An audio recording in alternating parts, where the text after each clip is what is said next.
Buenas, ¿cómo va? Bueno, hoy seguimos con las lecturas, en este caso de un cuento de Edgar Allan Poe, llamado Los crímenes de la calle Morgue. En este caso es un cuento que se escribió en 1841 y se considera el primer relato, por así decirlo, de detectives en toda la literatura. Así que te invito a prepararte algo calentito y a disfrutar de esta lectura, que dice así: la canción que cantaban las sirenas, o el nombre que adoptó Aquiles cuando se escondió entre las mujeres, son cuestiones enigmáticas, pero que no se hallan más allá de toda conjetura. Sir Thomas Browne. Las características de la inteligencia, que suelen calificarse de analíticas, son en sí mismas poco susceptibles de análisis. Solo las apreciamos a través de los resultados. Entre otras cosas, sabemos que, para aquel que las posee en alto grado, son fuente del más vivo goce, así como el hombre robusto se complace en su destreza física y se deleita con aquellos ejercicios que le reclaman la acción de sus músculos. Así el analista halla su placer en la actividad del espíritu, consistente en desenredar. Goza incluso con las ocupaciones más tribales, siempre que pongan en juego su talento. Le encantan los enigmas, los acertijos, los jeroglíficos, y solucionarlos muestra un grado de persistencia que, para la mente ordinaria, parece sobrenatural. Sus resultados son fruto de un método en su forma más esencial y profunda. Tienen todo el aire de la intuición.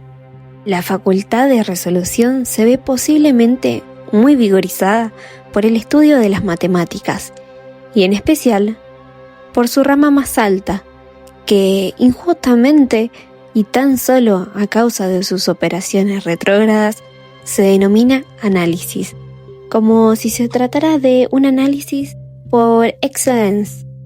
Calcular, sin embargo, no en sí mismo analizar. Un jugador de ajedrez, por ejemplo, efectúa lo primero sin esforzarse en lo segundo.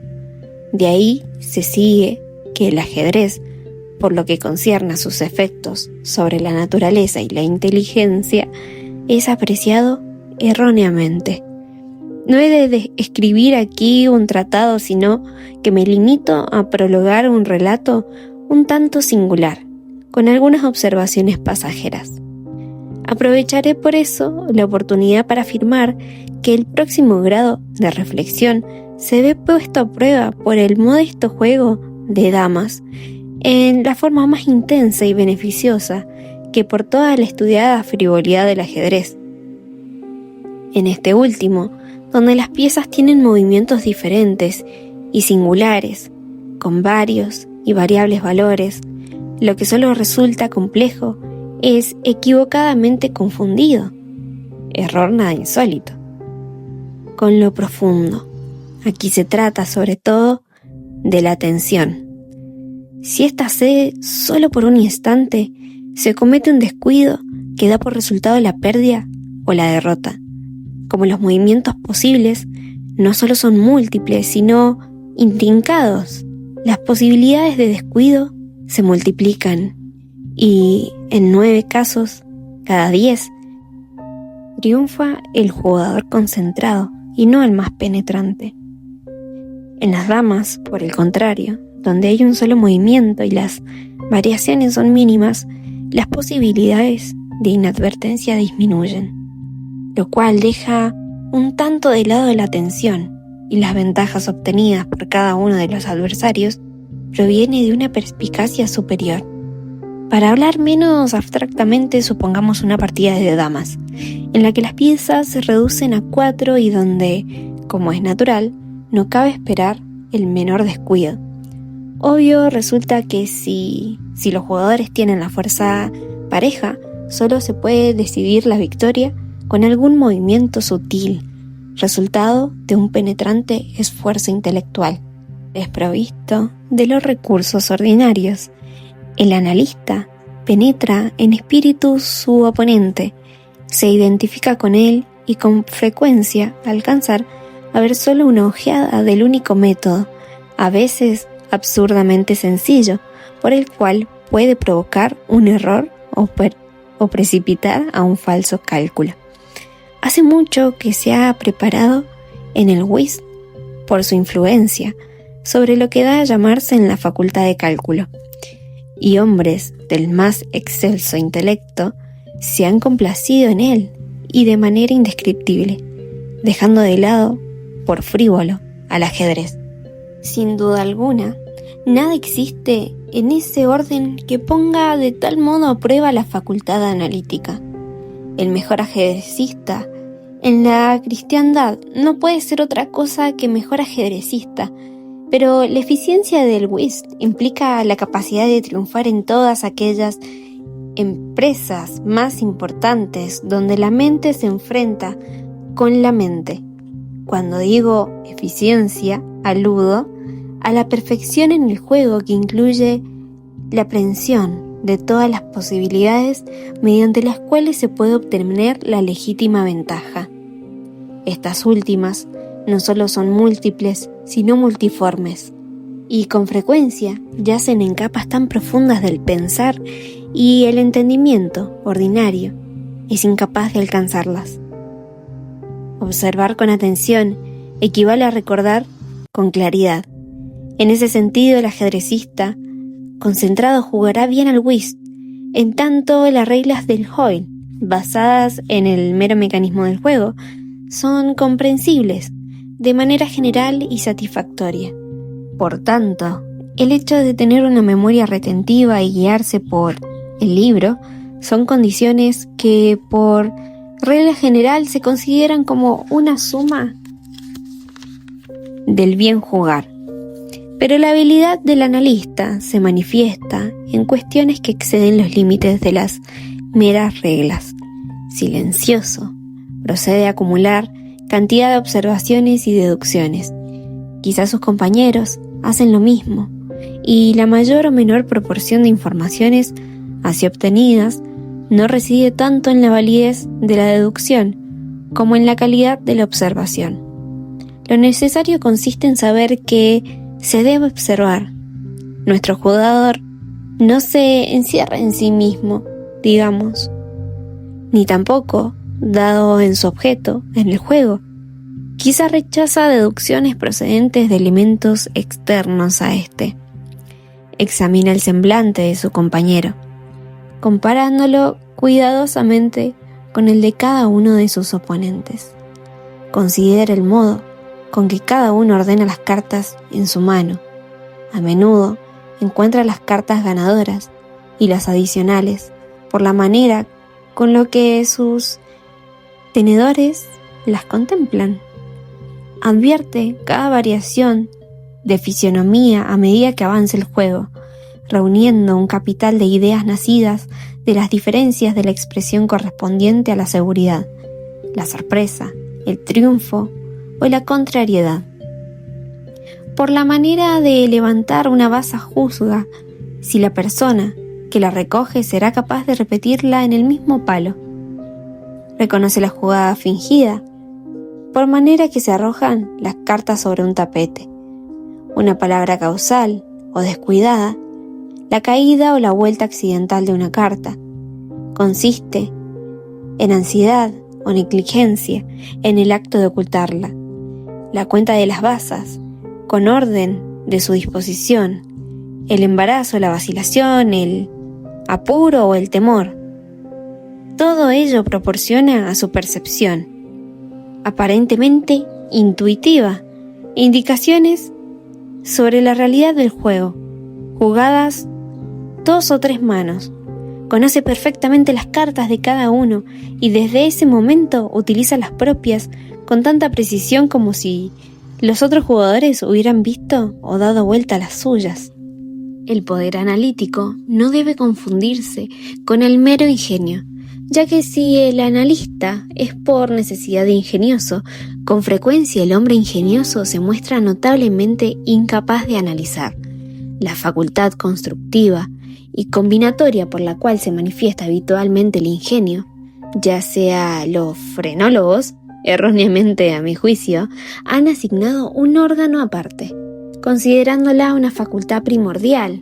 Ha sido observada con tanta frecuencia en personas cuyo intelecto lindaba con la idiotez y ha provocado las observaciones de estudiosos del carácter.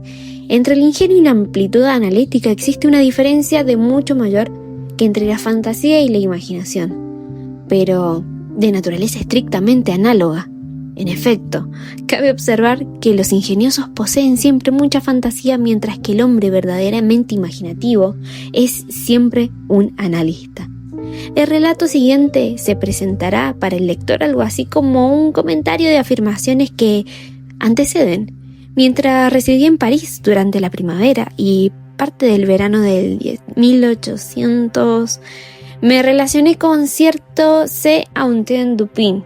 Este joven caballero procedía de una familia excelente y hasta ilustre, pero una serie de desdichas circunstancias lo habían conducido a tal pobreza que la energía de su carácter sucumbió ante la desgracia, llevándolo a alejarse del mundo y no a preocuparse por recuperar su fortuna. Gracias a la cortesía de sus acreedores, le quedó una pequeña parte del patrimonio y la renta que le producía y que en sí le bastaba, mediante una rigurosa economía, para subvenir a sus necesidades sin preocuparse de lo superfluo. Los libros constituían solo un lujo y en París es fácil procurárselos. Nuestro primer encuentro tuvo lugar en una oscura librería de Rue Montreuil, donde la casualidad de que ambos estuviéramos en busca de un mismo libro, tan raro como notable, sirvió para aproximarnos. Volvimos a encontrarnos una y otra vez. Me sentí profundamente interesado por la menuda historia de la familia Dupin, que me contaba detalladamente, con todo ese candor que se abandona de un francés cuando se trata de su propia persona. Me quedé asombrado, al mismo tiempo, por la extraordinaria amplitud de su cultura, pero sobre todo, sentí encenderse en mi alma ante el exaltado fervor y la vívida frescura de su imaginación. Dado que yo buscaba en ese entonces en París, sentí que la compañía de un hombre semejante me resultaría un tesoro inestimable. Yo no vacilé en decírselo. Quedó por fin decidido que viviríamos juntos donde fuera mi permanencia en la ciudad, y como mi situación financiera era algo más o menos comprometida, más que la suya, logré que quedara a mi cargo alquilar y amueblar, en un estilo que armonizaba con la melancolía un tanto fantástica de nuestro carácter, una decrépita y grotesca mansión abandonada a causa de una superstición sobre las cuales no la inquirimos, que se acercaba a su ruina en una parte aislada y solitaria de Faubourg Saint-Germain. Nuestra manera de vivir en esta casa hubiera llegado al conocimiento del mundo. En este nos hubiera considerado unos locos, aunque probablemente como locos inofensivos. Nuestro aislamiento era perfecto. No admitíamos visitantes. El lugar de nuestro retiro era secreto, celosamente guardado para mis antiguos amigos. En cuanto a Dupin, hacía muchos años que había dejado de ver a gente o de ser conocido en París. Solo vivíamos para nosotros. Una rareza de mi amigo. ¿Qué otro nombre darle? Consistía en amar la noche por la noche misma. Como a todas las otras cosas, me abandoné a mi vez sin esfuerzo, entregándome a sus extraños caprichos con perfecto abandono. La negra divinidad no podía permanecer siempre con nosotros, pero nos era dado intimarla. A las primeras luces del alba cerrábamos las pesadas persianas de nuestra vieja casa y encendíamos un par de bujías que fuertemente estaban perfumadas. Solo lanzaban débiles y mortecinos rayos. Con ayuda de ellas ocupábamos nuestros espíritus en soñar, leyendo, escribiendo o conversando, hasta que el reloj nos advirtiera la llegada de la verdadera oscuridad. Salimos entonces a la calle, tomados del brazo, continuando la conversación de día o vagando al azar hasta muy tarde, mientras buscábamos entre las luces y las sombras, la populosa ciudad y la infinidad de las excitantes espirituales que puede proporcionar la observación silenciosa. Estas oportunidades no dejaban de reparar y de admirar, aunque dada su profunda idealidad, cabía esperarlo. Una peculiar actitud analítica de Dupin parecía complacerse espiritualmente en ejercerla, ya que en exhibirla, y no vacilaba en confesar el placer que le producía. Se jactaba, con una risita discreta, de que frente a él, la mayoría de los hombres tenían como una ventana por la cual podían verse su corazón, y estaba pronto a demostrar sus afirmaciones con pruebas tan directas como sorprendentes del íntimo conocimiento de mí que de mí tenía. En ellos, y en estos momentos, su actitud era fría y abstraída, sus ojos miraban como sin ver, mientras que su voz, habitualmente de un rico registro tenor, subía a un falsete que se hubiera parecido petulante de no mediar lo libertado, lo preciso y sus palabras. Al observarlo, en esos casos, me ocurría muchas veces pensar en la antigua filosofía del alma noble, y me divertía con la idea de un noble Dupin, el creador, el analista. No se suponga, por lo que llevo dicho, que está hoy circunstanciado por algún misterio o escribiendo alguna novela. Lo que he referido de mi amigo francés era tan solo el producto de la inteligencia, excitado, quizás enferma, pero el carácter de sus observaciones en el curso de esos periodos se aparecía con más claridad mediante un ejemplo. Errábamos una noche larga y en la sucia calle, en la vecindad de Pays Royal. Sumergidos en nuestras inmediaciones, no habíamos pronunciado una sola sílaba durante un cuarto de hora por lo menos. Bruscamente Dupin pronunció estas palabras: «Sí, es un hombrecillo muy pequeño y estaría mejor en Theatre de Variétés». «No cabe duda», repuse inconsistentemente, sin advertir, pues tan absorto había estado en mis reflexiones, la extraordinaria forma en que Dupin coincidía con mis pensamientos, pero un instante después me di cuenta y me sentí profundamente asombrado. «Dupin», dijo gravemente, «esto va más allá de mi comprensión. Lo confieso, sin rodeos, que estoy atónito y que apenas pueda dar crédito de mis sentidos. ¿Cómo es posible que haya sabido yo que estaba pensando en...?» Aquí me detuve para asegurarme sin duda que si realmente sabía quién era quien yo estaba pensando. «En Chantilly», dijo Dupin. «¿Por qué se interrumpe? Usted está diciéndose que su pequeña estatura le veda los papeles trágicos». Tal era exactamente el tema de mis reflexiones. Chantilly era un ex remendón de Rue Saint-Denis que, apasionado por el teatro, había encargado el papel de Jerjes en la tragedia homónima de Crebillon, logrando tan solo que la gente se burlara de él. «El hombre del cielo», exclamé. «Díganle cuál es el método, si es que hay un método, que le ha permitido leer en lo más profundo de mí».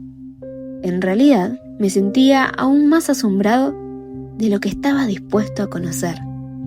«El frutero», replicó mi amigo, «fue quien llevó a la conclusión de que el remendón de suelas no tenía estatura suficiente para Jerjes et d'Ingenus homme». «¿El frutero? Me asombra usted. No conozco ningún frutero. El hombre que tropezó con usted cuando entrábamos en esta calle hará un cuarto de hora».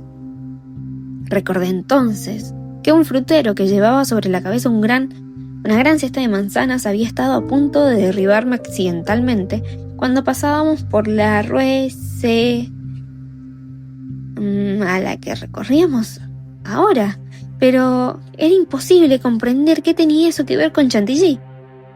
«Se lo explicaré», dijo Dupin.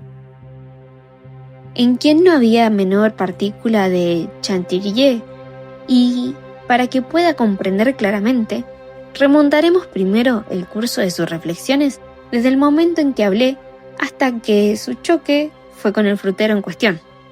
Los eslabones principales de la cadena son los siguientes: Chantilly, Orión, el Dr. Nichols, Epicuro, la esclerotomía, el pavimento, el frutero.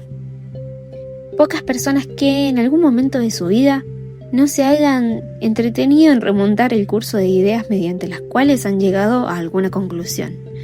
Con frecuencia, esta tarea está llena de interés y aquel que la comprende se queda asombrado por la distancia aparentemente iluminada e inconexa entre el punto de partida y el de llegada.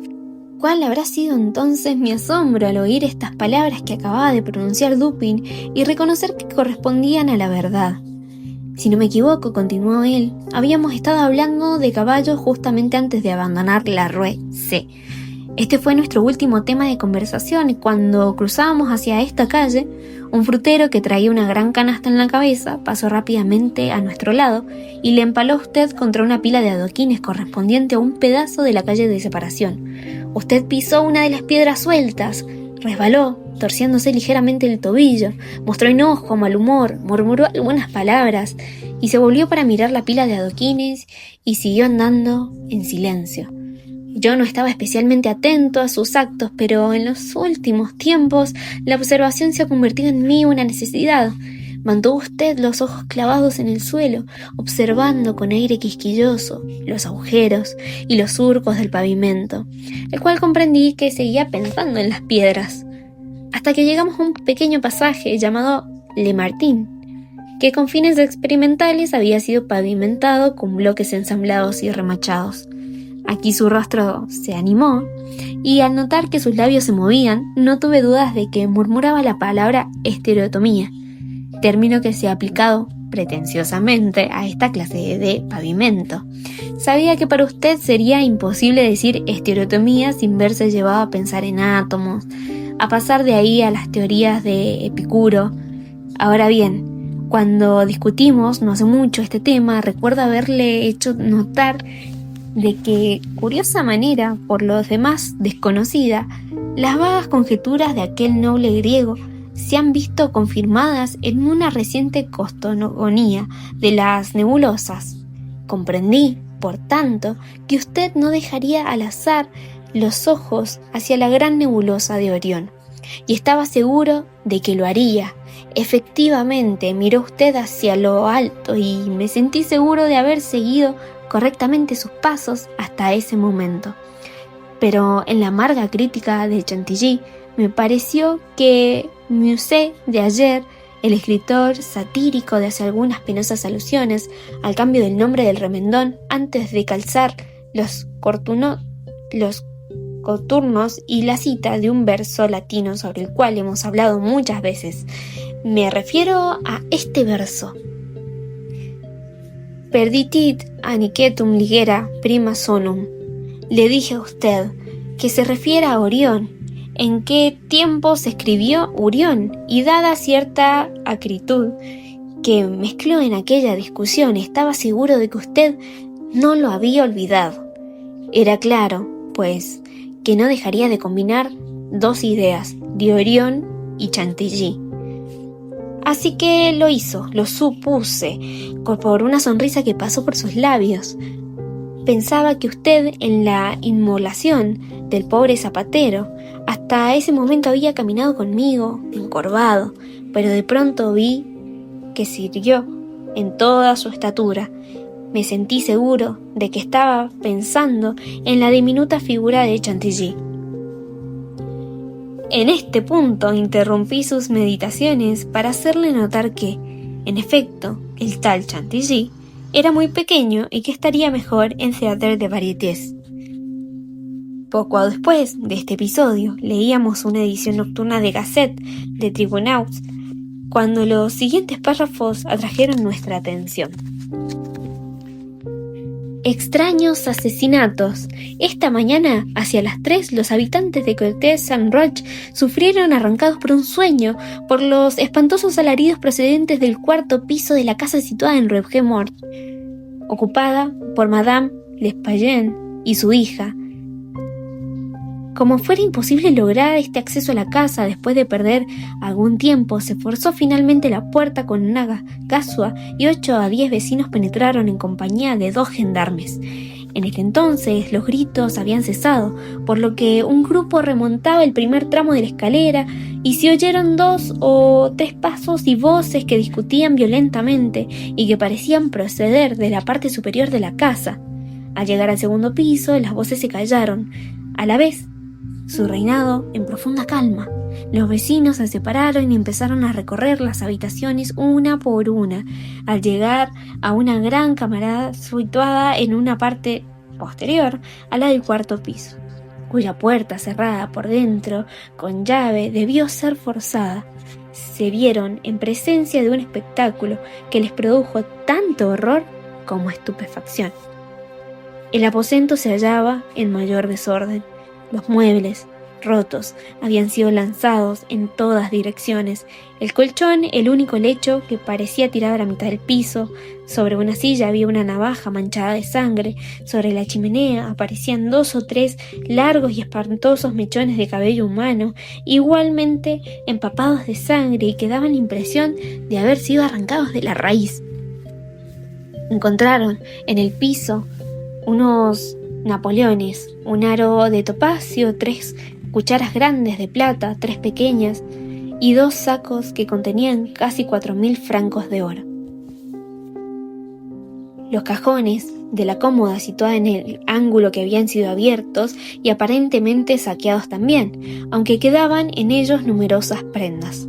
Descubriéndose una pequeña caja fuerte de hierro debajo de la cama y, no del colchón, estaba abierta con la llave y la cerradura. En la cerradura no tenía nada, aparte de unas viejas cajas y papeles sin igual importancia. No se veía huella alguna de Madame, pero notase la presencia de la insólita cantidad de hollín al pie de la chimenea, que procedió a registrarla, encontrándose, cosa horrible de descubrir, el cadáver de su hija, cabeza abajo, con el cual había sido metido a la fuerza en la escarcha, abertura y consistentemente empujado hacia arriba. El cuerpo aún estaba caliente. Al examinarlo, se advirtieron de él numerosas cuestiones, producidas sin duda por la violencia con la que fue introducido y por la que requirió arrancarlo de allí. Veíanse profundos arañazos en el rostro y la garganta que parecían contusiones negruzcadas y profundas huellas de uñas, como si la víctima hubiera sido estrangulada. Luego de una cuidadosa búsqueda en cada proporción de la casa, sin que pareciera nada nuevo, los vecinos introdujeron un pequeño patio pavimentado en la parte posterior del edificio y encontraron el cadáver de la anciana señora, la cual había sido degollada tan salvajemente que al tratar de levantar el cuerpo la cabeza se desprendió del tronco. Horribles mutilaciones que parecían la cabeza y el cuerpo, y este último apenas presentaba una forma humana. Hasta el momento no se ha encontrado menor clave que permita solucionar tan horrible misterio. La edición del día siguiente contenía los siguientes datos adicionales. La tragedia de Rumort. Diversas personas han sido interrogadas con relación a este terrible y extraordinario suceso, pero nada ha trascendido que pueda arrojar alguna luz sobre él. Damos a continuación las siguientes declaraciones obtenidas. Pauline Dubourg, lavandera, manifiesta que conocía desde hacía 3 años a las 2 víctimas, de cuya ropa se ocupaba. La anciana y su hija parecían hallarse en buenos términos y se mostraban sumamente cariñosas entre sí. Pagaban muy bien. No sabía nada sobre el modo de vida y sus medios de subsistencia. Creía que Madame L. decía que vivió la buena aventura. Pasaba por tener dinero guardado, pero nunca encontró otras personas en la casa cuando iba a buscar la ropa o la devolvía. Estaba segura de que no tenía ningún criado o criada. Opinaba que en la casa no había ningún mueble, salvo en el cuarto piso. Pierre Mondau vendedor de tabaco, declara que desde hace 4 años vendía regularmente pequeñas cantidades de tabaco y de rapé a Madame Espaillacén. Nació en la vecindad y ha residido siempre en ella. La extinta y su hija ocupaban desde hacía más de 6 años la casa donde se encontraron los cadáveres. Anteriormente vivía en ella un joyero, que alquilaba las habitaciones superiores a diversas personas. La casa era propiedad de Madame L., quien se sintió disgustada por los abusos que cometía su inquilino y se ocupó personalmente de esta casa, negándose a alquilar parte alguna. La anciana señora daba señales de senilidad. El testigo vino a su hija unas 5 o 6 veces durante esos 6 años. Ambas llevaban una vida muy retirada y pasaban por tener dinero. Habían oído decir a los vecinos que Madame L. decía Buenaventura, pero no lo creía. Nunca vio entrar a nadie, salvo a la anciana y a su hija, a un mozo de servicio que estuvo allí 1 o 2 veces, y a un médico que hizo 8 o 10 visitas. Muchos otros vecinos han proporcionado testimonios coincidentes. No se ha hablado de nadie que frecuentara la casa. Se ignoraba si Madame L. y su hija tenían parientes vivos. Pocas veces se abrían las persianas de las ventanas delanteras. Las que de la parte posterior estaban siempre cerradas, salvo las de la gran habitación, en la parte trasera del 4.º piso. La casa se hallaba en excelente estado y no era muy antigua. Isidore Musset, gendarme, declara que fue llamado hacia 3 de la mañana y que al llegar a la casa encontró unas 20 o 30 personas reunidas que esforzaban por entrar. Violentó finalmente la entrada con una bayoneta y no con una gansoá. No le costó mucho abrirla, pues se trataba de una puerta de 2 batientes que no tenían pasadores ni arriba ni abajo. Los alaridos continuaron hasta que se abrió la puerta, cesando luego con el golpe. Parecían gritos de una persona, o de personas, que sufrían los más agudos dolores. Eran gritos agudos y prolongados, no breves y precipitados. El testigo trepó el primero de las escaleras. Al llegar al primer descanso, oyó 2 voces que discutían con fuerza y agriamente. Una de ellas era ruda y la otra mucho más aguda y mucho más extraña. Pude entender algunas palabras provenientes de la primera voz, que correspondía a un francés. Estaba seguro de que no se trataba de la voz de una mujer. Pudo distinguir las palabras «sacré», «diablé». La voz más aguda era de un extranjero. No podía asegurar si se trataba de un hombre o de una mujer. Entendió lo que decía, pero tenía la impresión de que hablaba en español. El estado de la habitación y de los cadáveres fue descrito por un testigo de la misma forma de lo que lo hicimos ayer.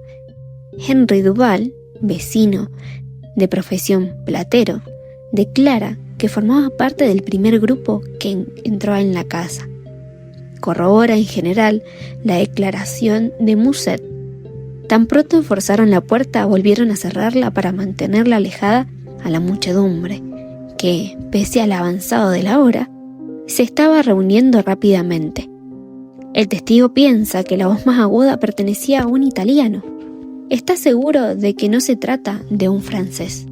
No puede asegurar que se tratara de una voz masculina. O ser la de una mujer. No está familiarizado con la lengua italiana. No alcanzó a distinguir las palabras, pero la entonación está convencido de que quien hablaba era italiano. Conocía a Madame L. y a su hija. Había conversado frecuentemente con ellas. Estaba seguro de que la voz aguda no pertenecía a ninguna de las difuntas. On him restauró. Este testigo se ofreció voluntariamente a declarar. Como no hablaba francés, testimonió mediante un intérprete. Es originario de Ámsterdam. Pasaba frente a la casa cuando se oyeron los gritos. Duración de varios minutos, probablemente 10. Eran prolongados y agudos, tan horribles como penosos de oír. El testigo fue uno de los que entraron en el edificio, corroboró las declaraciones anteriores en todos sus detalles, salvo uno. Estaba seguro de que la voz más aguda pertenecía a un hombre y que se trataba de un francés. No pudo distinguir las palabras pronunciadas. Eran fuertes, precipitadas, desiguales y pronunciadas aparentemente con tanto miedo como cólera. La voz era áspera, no tanto aguda como áspera. El testigo no calificaría a esta como aguda. La voz más gruesa dijo varias veces «Sacré», «Diable» y una vez «Mon Dieu». Jules Mignaud, banquero, que firma Mignaud e Hijos en la calle de Lorraine, es el mayor de los Mignaud. Madame Espanage poseía algunos bienes. Había abierto una cuenta en su banco durante la primavera de 1800, 8 años antes. Hacía frecuentes depósitos de pequeñas sumas. No había retirado nada más hasta hace 3 días antes de su muerte, en que personalmente extrajo la suma de 4.000 francos. La suma fue pagada en oro y un empleado la llevó a su domicilio. Alphonse de Bon, empleado de Mignaud e Hijos, declara que el día en cuestión acompañó a la residencia a Madame Espanage, llevando 4.000 francos en 2 sacos. Una vez abierta la puerta, vino a tomar uno de los sacos, mientras la anciana señora se encargaba del otro. Por su parte, el testigo saludó y se retiró. No vio persona alguna en la calle en ese momento. Se trata de una calle poco importante, muy solitaria. William Byrne, sastre, declara que la formaba parte de un grupo que entró en la casa. Es de nacionalidad inglesa, lleva 2 años en la residencia de París. Fue uno de los primeros en subir las escaleras. Oyó voces que las disputaban. La más ruda era la de un francés. Pudo distinguir varias palabras, pero ya no las recuerda todas. Oyó claramente «Sacré, mon Dieu».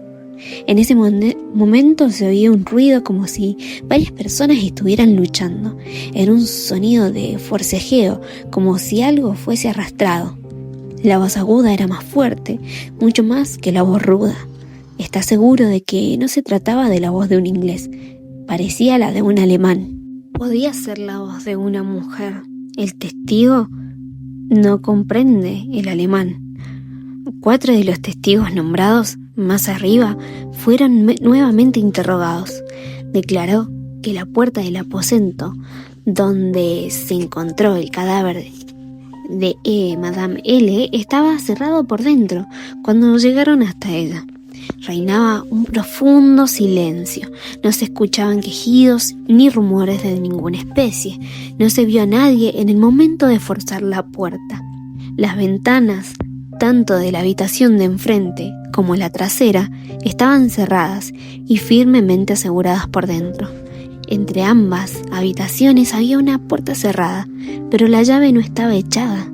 La puerta que comunicaba la habitación del frente con el corredor había sido cerrada con llave por dentro.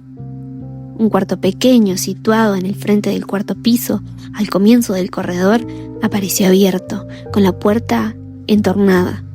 La habitación estaba llena de camas viejas, cajones y objetos por el estilo. Se procedió a revisarlos uno por uno. No se dejó sin examinar una sola pulgada de la casa. Se enviaron a desollinadores para que exploraran las chimeneas. La casa tiene 4 pisos con mansarde. La trampa que da al techo está firmemente asegurada con clavos y no parece haber sido abierta durante años. Los testigos no están de acuerdo sobre el tiempo transcurrido entre el momento en que escucharon las voces que disputaban y la apertura de la puerta de la habitación. Algunos sostienen que transcurrieron 3 minutos, otros calculan que 5. Costó mucho violentar la puerta. Alfonso Garcio, empresario de pompas fúnebres, habita en Rue Morgue. Es de nacionalidad española. Formaba parte de un grupo que entró en la casa. No subió las escaleras. Tiene los nervios delicados y teme las consecuencias de toda agitación. Oyó voces que disputaban. La más ruda parecía de un francés. No pudo comprender lo que decía. La voz aguda era la de un inglés. Está seguro de eso. No comprende el inglés, pero juzga basándose en la entonación. Alberto Montani, confitero, declara que fue uno de los primeros en subir las escaleras. Oyó las voces en cuestión. La voz ruda era la de un francés. Pudo distinguir varias palabras. El que hablaba parecía reprochar alguna cosa. No pudo comprender las palabras dichas por la voz más aguda, que hablaba rápida y desigualmente. Piensa que se trata de un ruso. Corrobora los testimonios restantes. Es de nacionalidad italiana, nunca habló con un nativo de Rusia. Nuevamente interrogados, varios testigos certificaron que las chimeneas de todas las habitaciones eran demasiado angostas para admitir el paso de un ser humano. Pasaron desollinadores, cepillos cilíndricos como los que usan en las limpias chimeneas, pero todos los tubos existentes de la casa. No existe ningún pasaje en los fondos en el cual alguien hubiera podido descender mientras el grupo subía las escaleras. El cuerpo de Madame estaba tan firmemente encajado en la chimenea que no pudo ser extraído hasta 4 o 5 personas que se unieron en sus esfuerzos. Paul Dumas, médico, declara que fue llamado al amanecer para examinar a estos cadáveres y que eran las víctimas. Los mismos habían sido colocados sobre el colchón, el lecho correspondiente a las habitaciones donde se encontró a Madame. El cuerpo de la joven parecía lleno de contusiones y excoriaciones. El hecho de que hubiese sido metido en la chimenea bastaba para explicar tantas marcas. La garganta estaba enormemente excoriada. Varios profundos arañazos parecían debajo del mentón, conjuntamente con una serie de manchas lívidas resultantes en toda evidencia de la presión de unos dedos. El rostro estaba terriblemente pálido. Los ojos se salían de las órbitas. La lengua parecía a media cortada, pero en la región del estómago se descubrió una gran contusión, producida aparentemente por la presión de una rodilla. Según la opinión del doctor Dumas, Madame había sido estrangulada por una o varias personas. El cuerpo de la madre estaba horriblemente mutilado. Todos los huesos de la pierna y el brazo derecho se hallaban fracturados en mayor o en menor grado. La tibia izquierda había quedado reducida a astillas, así como todas las costillas del lado izquierdo. El cuerpo parecía cubierto de las contusiones y estaba descolorido. Resultaba imposible precisar el arma con que se habían infiltrado tales heridas. El pasado garrote de la mano y una hacha barra de hierro, quizá una silla, cualquier arma grande, pesada, contundente en manos de un hombre sumamente robusto, podía haber producido estos resultados. Imposible que una mujer pudiera infligir tales heridas con cualquier arma que fuese. La cabeza de la difunta parecía separada del cuerpo y, al igual que el tormento y terrible contusa, era evidente que la garganta había sido seccionada con un instrumento muy afilado, probablemente una navaja. Alexander Atenier, cirujano, fue llamado al mismo tiempo que el doctor Dumas para examinar los cuerpos. Confirmó el testimonio y las opiniones de este último. No se ha obtenido ningún otro dato de importancia.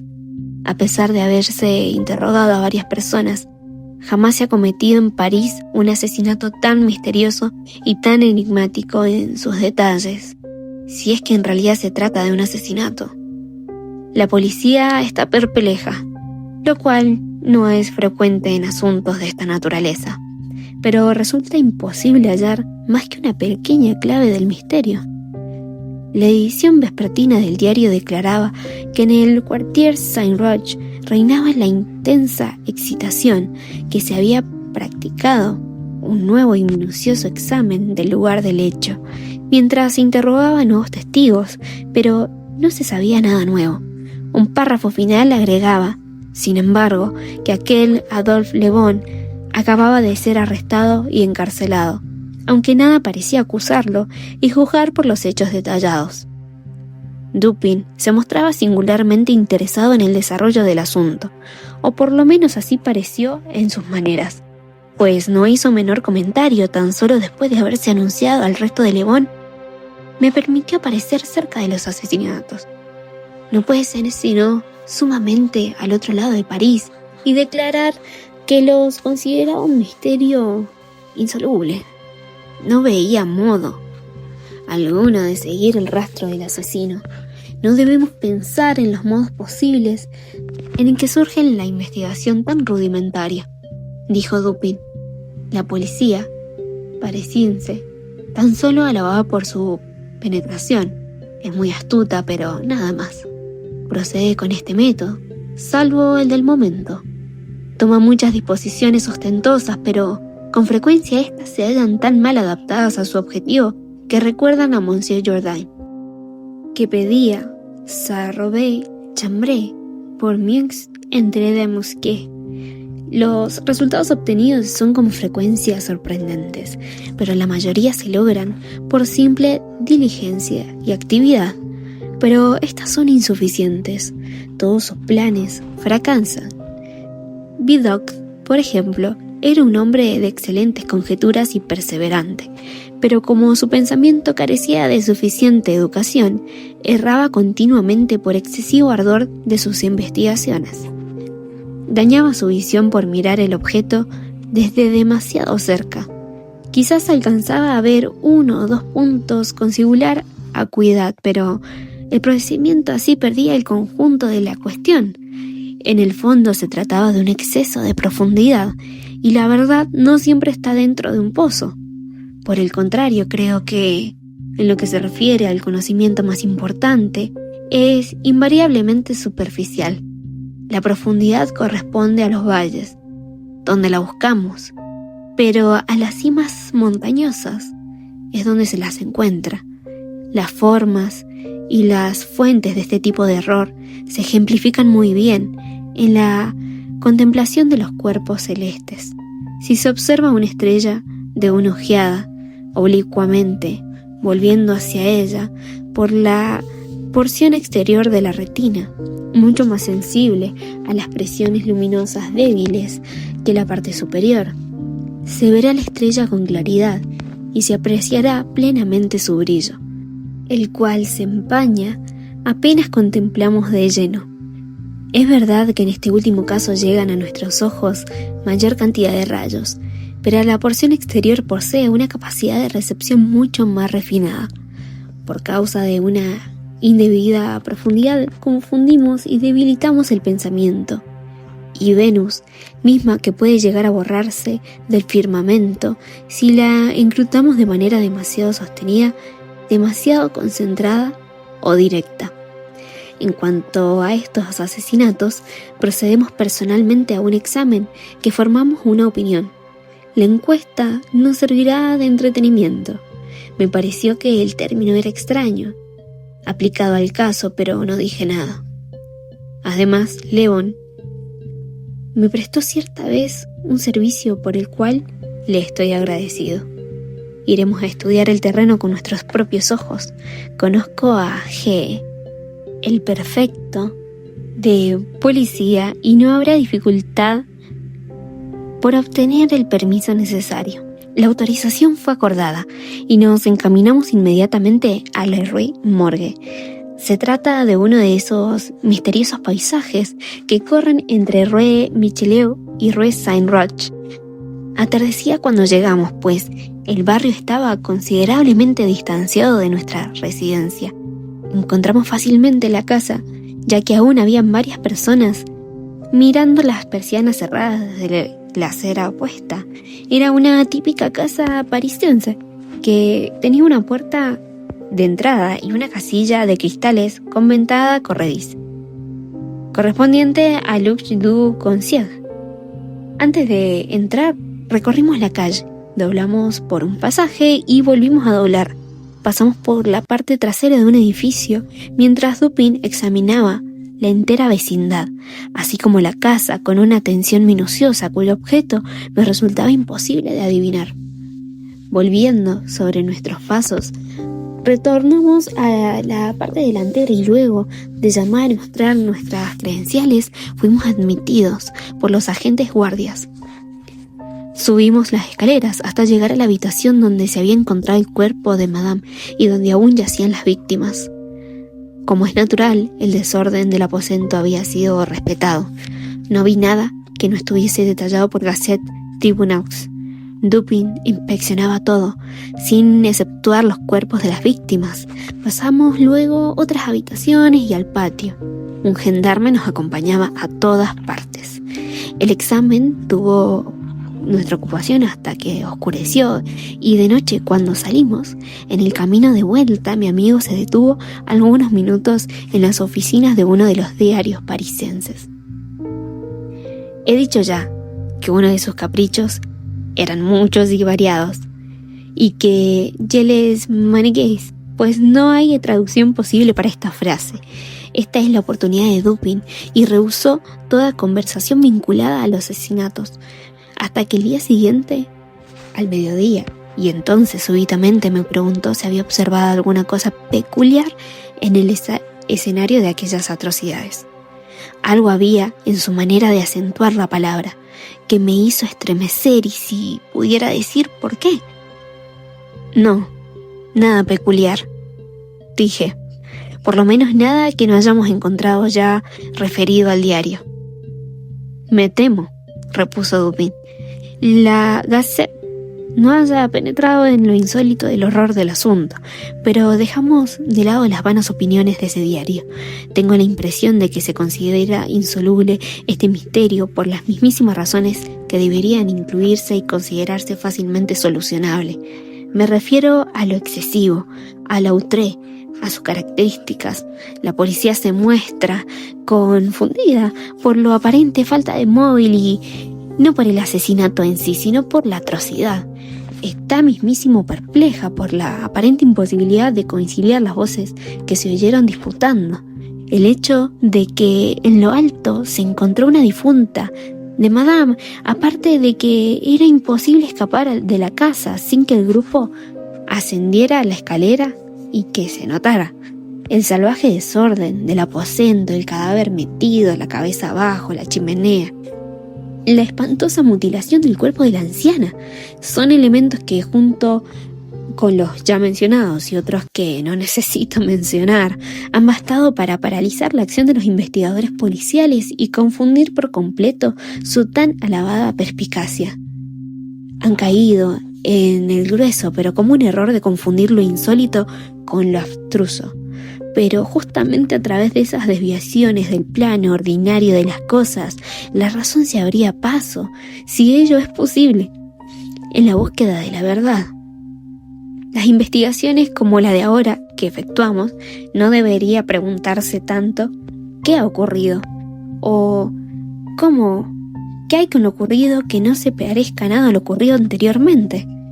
En una palabra, la facilidad con la cual llegaré o he llegado a la solución del misterio se halla en la razón directa de la aparente insolubilidad de los ojos de la policía. Me quedé mirando a mi amigo con silenciosa estupefacción. «Estoy esperando ahora», comunicó Dupin, mirando hacia la puerta de nuestra habitación, a alguien que, si bien no es perpetrador de esas carnicerías, debe de haberse visto envuelto de alguna manera en su ejecución. Es probable que sea inocente de la parte más horrible de los crímenes. Confío que mi suposición sea acertada, pues en ella se apoya toda mi esperanza de descifrar completamente el enigma. Espero la llegada de ese hombre en cualquier momento y en esta habitación. Cierto que no puede venir, pero lo más probable es que llegue. Si así fuera, habrá que retenerlo. He ahí unas pistolas. Los dos sabemos lo que puede hacer con ellas cuando la ocasión se presenta. Tomé las pistolas sabiendo que apenas lo que yo hacía y sin poder creer lo que estaba oyendo, mientras Dupin, como lo monolograra, continuaba con las reflexiones. Yo he mencionado su actitud abstraída en estos momentos y sus palabras se dirigían a mí, pero su voz, aunque no era forzada, tenía una entonación que se emplea habitualmente para distinguir a alguien que se halla muy lejos. Sus ojos, privados de expresión, solo miraban la pared. Las voces que disputaban y fueron oídas por el grupo que trepaba la escalera, dijo, no eran las de dos mujeres, como ha sido bien probado por los testigos. Con esta queda eliminada toda la posibilidad de que la anciana señora haya matado a su hija, suicidándose posteriormente. Mencionó esto por razones metódicas, ya que fuerza de Madame hubiera sido por completo insuficiente para introducir el cuerpo de su hija en la habitación y en la chimenea principalmente, tal como fue encontrado, amén de que la naturaleza de sus heridas observadas en el cadáver excluye toda idea de suicidio. El asesinato, pues, fue cometido por terceros y estos le pertenecían las voces que escucharon mientras disputaban, permitiéndome ahora llamarle la atención, no sobre las declaraciones referentes a dichas voces, sino algo peculiar en esas declaraciones. ¿No lo advirtió usted? Hice notar que mientras todos los testigos coincidían en que la voz más ruda debía ser de un francés, existían grandes desacuerdos sobre la voz más aguda, o como calificó uno de ellos, la voz áspera. Tal es el testimonio en sí, dijo Dupin, pero no su peculiaridad. Usted no ha observado nada característico, y sin embargo, había algo que observar.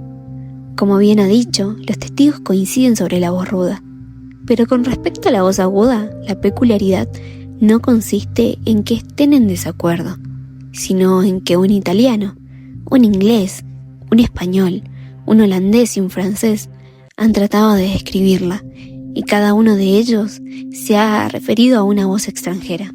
Cada uno de ellos está seguro de que no se trata de la voz de un compatriota.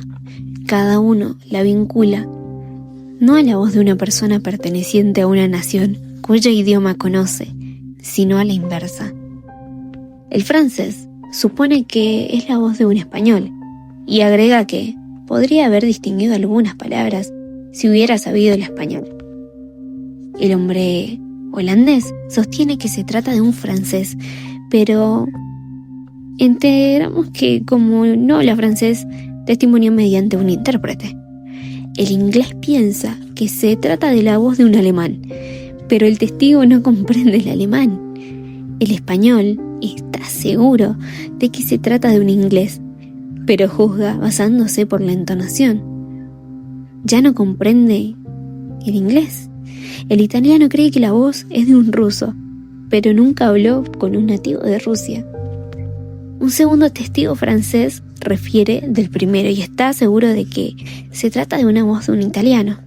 No está familiarizado con la lengua italiana, pero al igual que el español, está convencido por la entonación. Ahora bien, cuán extrañamente insólita tiene que haber sido esa voz para que pudieran reunirse semejantes testimonios. Una voz cuyos tonos ciudadanos de las 5 grandes divisiones de Europa no puedan reconocer nada familiar. ¿Me diría usted que podría tratarse de una voz de un asiático o de un africano? Ni unos ni otros abundan en París, pero sin negar esa posibilidad, me limitaré a llamarle la atención sobre unos 3 puntos. El testigo califica la voz áspera, más que aguda. Otros 2 señalan que era precipitada y desigual. Ninguno de los testigos se refirió a las palabras reconocibles, a sonidos que parecieran a palabras. No sé, continuó Dupin, la impresión que pudo haber causado hasta ahora en su entendimiento, pero no vaciló en decir que cabe extraer deducciones legítimas de esta parte del testimonio. La que se refiere a las voces ruda y aguda son suficientes para crear una sospecha que debe orientar todos los pasos futuros de la investigación del misterio. Digo, deducciones legítimas. sin expresar plenamente lo que pienso. Quiero dar a entender que las deducciones son únicas, que corresponden, y que la sospecha surge inevitablemente como el resultado de las mismas.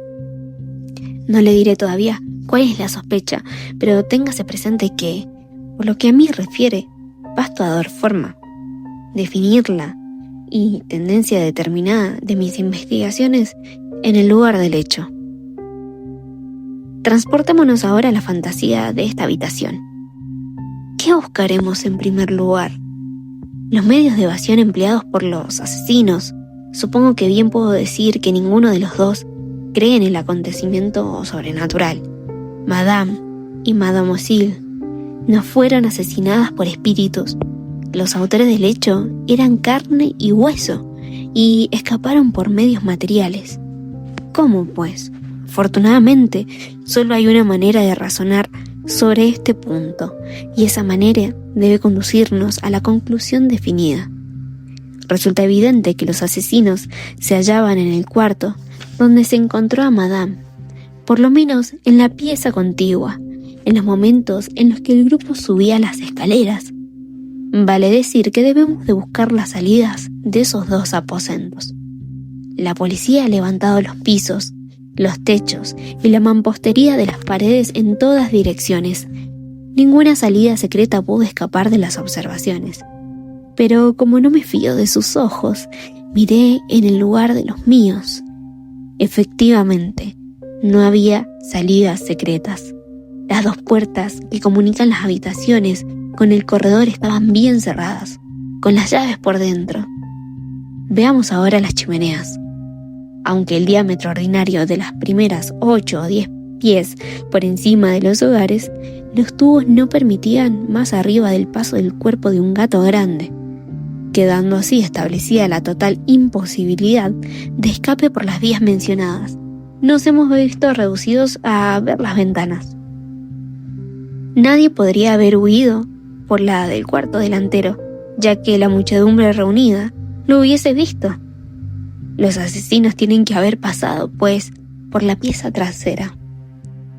Llegamos a esta conclusión de manera tan inequívoca que nos corresponde, en nuestra calidad de razonadores, rechazarla por su aparente imposibilidad. Lo único que cabe hacer es probar que esas aparentes imposibilidades no son tales en realidad. Hay dos ventanas en el aposento.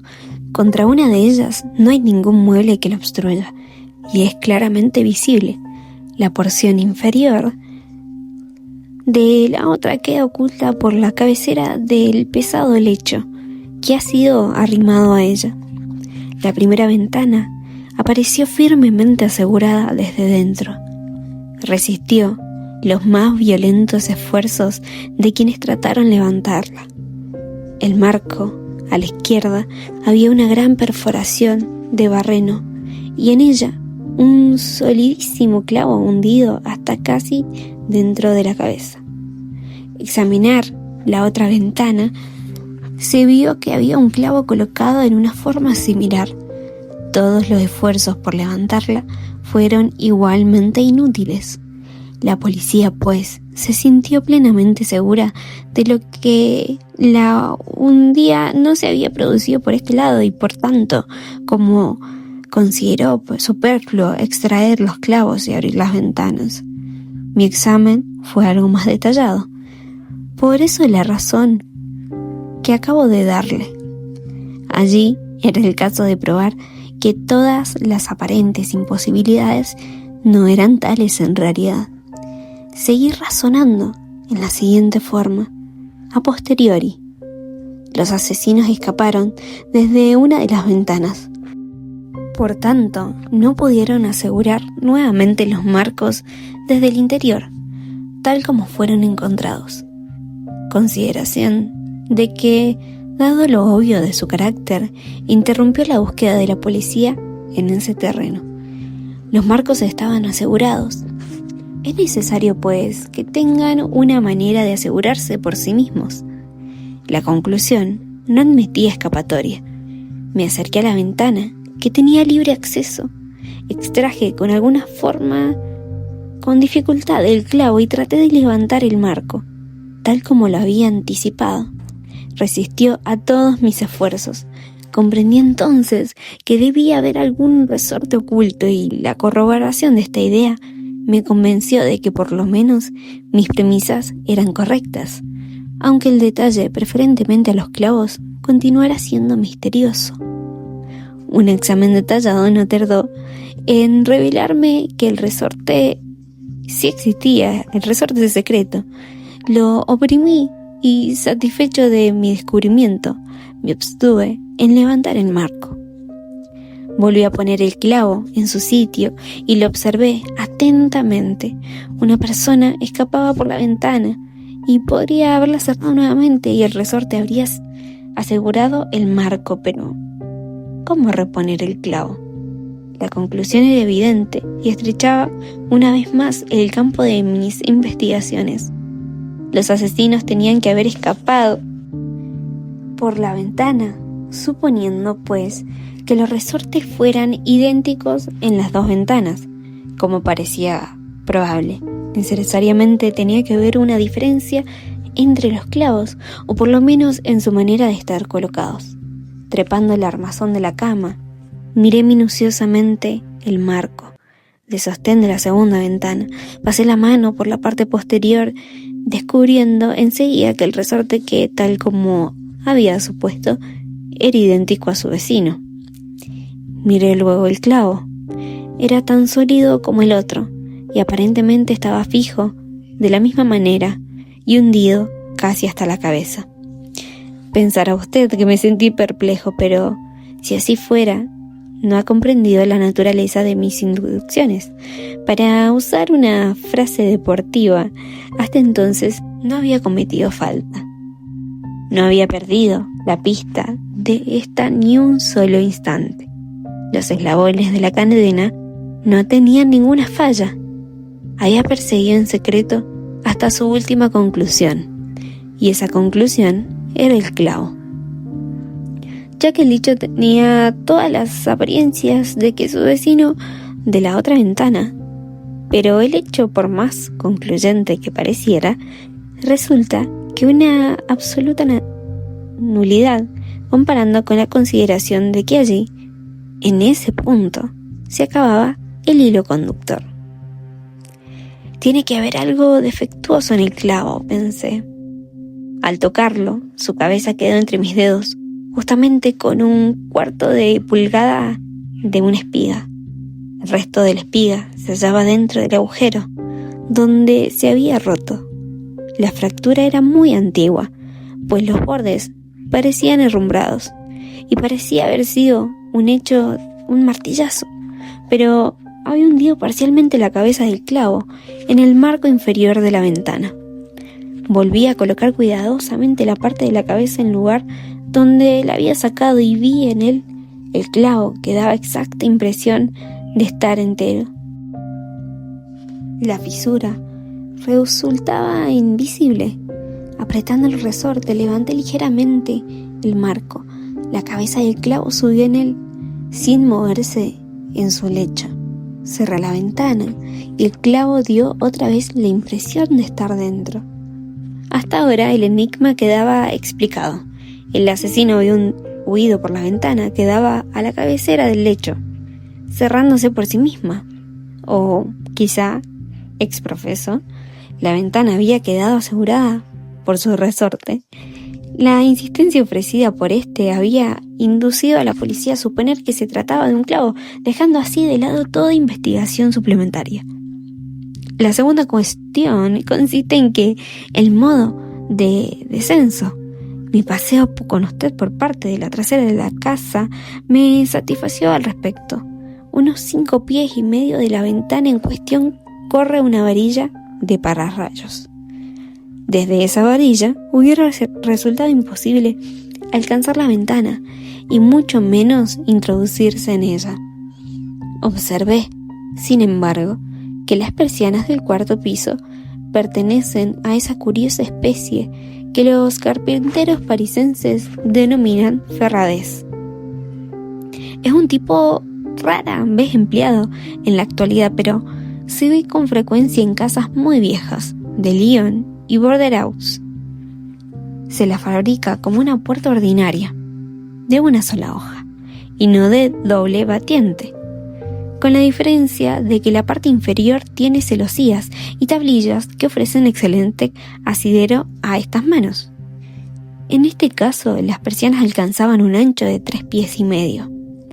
Cuando las vimos desde la parte inferior de la casa, ambas estaban entornadas, es decir, el ángulo recto con relación a la pared. Es probable que también los policías hayan examinado los fondos del edificio, pero si así lo hicieron, miraron los ferrantes en el ángulo indicado, sin darse cuenta de su gran anchura. Por lo menos no la notaron y no la tomaron en cuenta. Sin duda, seguros de que por esa parte era imposible toda fuga, se limitaron a exámenes de sumario. Para mí, sin embargo, era claro que sí, si se abría del todo la persiana correspondiente a la ventana situada sobre el lecho, su borde quedaría a uno de 2 pies de la varilla del pararrayos. También era evidente que desplegando tanta agilidad como coraje, se podía llegar hasta la ventana trepando por la varilla, estirándose hasta la distancia de 2,5 pies, ya que suponemos que la persiana enteramente abierta. Un ladrón habría podido sujetarse firmemente de la varilla, arrimando los pies en la pared y lanzándose vigorosamente hacia adelante, y habría podido hacer girar la persiana hasta que se cerrara. Si suponemos que la ventana estaba abierta en ese momento, habría logrado entrar así a la habitación. Le pido que tenga especialmente en cuenta que me refiero a un insólito grado de vigor, capaz de llevar a cabo una hazaña tan azarosa como difícil. Mi intención consiste en demostrarle, primeramente, que el hecho puede ser llevado a cabo, pero, en segundo lugar, es muy especialmente, insisto, en llamar su atención sobre el carácter extraordinario, casi sobrenatural, de ese vigor capaz de cosa semejante. Usando términos judiciales, usted me diría, sin duda, que para redondear mi caso debería subestimar y no poner tal modo en evidencia la agilidad que se requiere para dicha proeza. Pero la práctica de los tribunales no es de la que tiene razón. Mi objeto final es tan solo la verdad, y mi propósito inmediato consiste en inducirlo, ya que yuxtaponga la insólita agilidad que ha mencionado esa voz extrañamente aguda, o áspera y desigual, sobre cuya nacionalidad pudieran ponerse de acuerdo los testigos, y en cuyos acentos no se logró distinguir ningún vocablo articulado. Al oír estas palabras, pasó por mi mente una vaga e informe concepción de lo que quería significar en Dupin. Me pareció estar a punto de entender, pero sin llegar a la comprensión. Así como a veces nos hallamos a punto de recordar algo que finalmente no se concreta. Pero mi amigo seguía hablando. ¿Ha notado usted?, dijo, que he pasado de la cuestión de la salida de la casa a la del modo de entrar en ella. Era mi intención mostrar que ambas cosas se cumplieron de la misma forma y en el mismo lugar.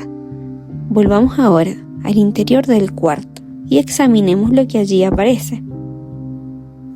Se ha dicho que los cajones de la cómoda habían sido saqueados, aunque quedaron en ellos numerosas pertenencias y numerosas prendas. Esta conclusión es absurda, no pasa de una simple conjetura, bastante tonta por lo demás. ¿Cómo podemos asegurar que las ropas halladas en los cajones no eran de estos que contenían habitualmente? Madame y su hija llevaban una vida muy retirada, no veían a nadie, salían raras veces y en pocas ocasiones les presentaban de cambiar de tocado, pero lo que se encontró en los cajones era de tan buena calidad como cualquiera de los efectos que poseían las damas. Si el ladrón se llevó una parte, ¿por qué no tomó lo mejor? ¿Por qué no se llevó todo? En una palabra, ¿por qué abandonó 4,000 francos de oro para cargarse con un hato de ropa? El oro fue abandonado. La suma mencionada de Monsieur McNaught, el banquero, apareció casi en su totalidad en los sacos tirados por el suelo.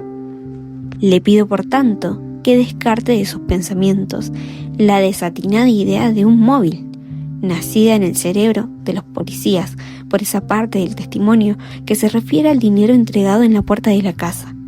Coincidencias 10 veces más notables que esta: la entrega del dinero y el asesinato de sus poseedores 3 días más tarde.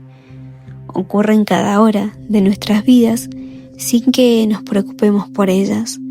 En general, las coincidencias son grandes obstáculos en el mismo camino que los pensadores de que todo ignoran la teoría de las probabilidades, esa teoría por la cual los objetivos más eminentes de la investigación humana deben a los más altos ejemplos. En esta instancia, si el oro hubiese sido robado, el hecho de la suma hubiese sido entregada 3 días antes habría constituido algo más que una coincidencia.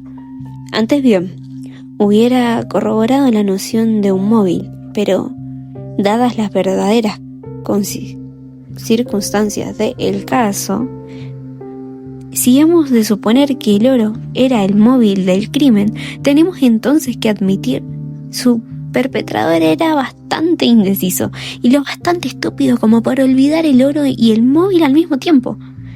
Teniendo pues presentes los puntos sobre los cuales he llamado su atención, la voz singular, la insólita agilidad y la sorprendente falta del móvil en un asesinato tan atroz como este, echemos una ojeada a la carnicería en sí. Estamos ante una mujer que ha sido estrangulada por la presión de unas manos e introducida en el cañón de una chimenea por la cabeza hacia abajo. Los asesinos ordinarios no emplean semejantes métodos y mucho menos esconden el asesinato de esa forma. El hecho de introducir el cadáver en la chimenea, admitirá usted que hay algo excesivamente inmoderado, algo por completo inconciliable con nuestras nociones sobre los actos humanos, e incluso si suponemos que su autor es el más depravado de los hombres. Piénsese asimismo en la fuerza prodigiosa que el hombre falta para introducir el cuerpo hacia arriba, cuando para hacerlo descender fue necesario el concurso de varias personas. Volviéndonos ahora a las restantes señales que puedo dejar de este maravilloso vigor,